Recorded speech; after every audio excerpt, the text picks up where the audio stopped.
বেসনটা একটুখানি কড়াইতে নেড়ে নেব গরম হলে। আর এদিকে আমার জন্য ভাত বসাচ্ছে।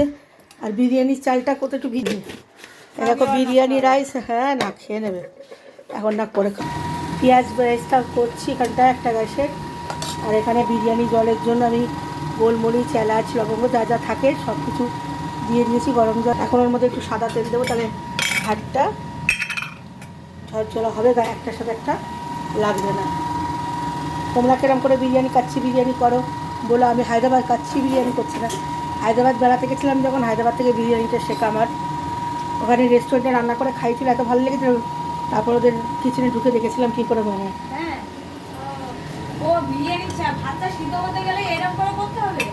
গরমওয়ালা তেজপাতা এরকম হায়দ্রাবাদের বিরিয়ানিতে কিন্তু পুদিনা বাটা ধনে বাটা দেয়, ওর জন্য আমি পুদিনা বাটা ধনে বাটা অ্যারেঞ্জ করে রাখা হলো।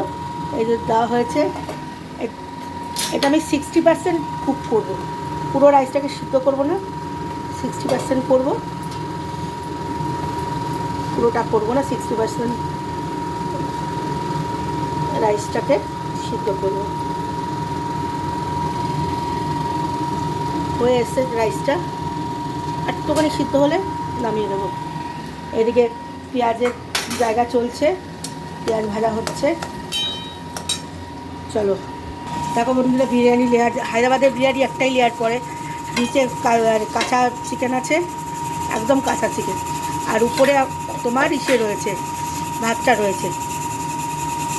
এটা আমি গরম করলাম, সব কিছু দিয়ে রেডি করে, গোলাপ জল থেকে মিঠা আইটম থেকে আরম্ভ করে সব কিছু দেওয়া আছে। এই প্রেশার কুকারটা আলু সিদ্ধ হচ্ছে, কড়াই ধোয়া, এখন চিকেন চাপ, চিকেন চাপ, তারপর চিকেন চাপটা ভাজছি। চিকেন চাপটা ভাজা হয়ে গেলে বসিয়ে দেবো রান্না বান্না। চিকেন চাপ কড়াইতে দেওয়া হয়ে গেছে। কালার ফালার কেমন এসছে কমেন্টে বলো। এখনও জাস্ট দিলাম, এখনও হয়নি। আর বিরিয়ানিটা এখনও চলছে দম দেওয়া, দেখি কী করি। বন্ধুরা বিরিয়ানি হাঁড়ি খোলা হচ্ছে, এবার দেখছি কে কেমন হবে। বন্ধুরা চিকেন চাপ রেডি। আর এটাতে আমার মেয়ের জন্য চিকেন চাপ বানানো হলো। আর এদিকে আমাদের ভালোবাসা দিদিদের জন্য দেওয়া হয়েছে। আর এই বিরিয়ানি হাঁড়ি খোলা হচ্ছে। চলো বিরিয়ানিটা দেখো, বিরিয়ানি কাচ্চি বিরিয়ানি রেডি। চলো এবার খাওয়া যাক।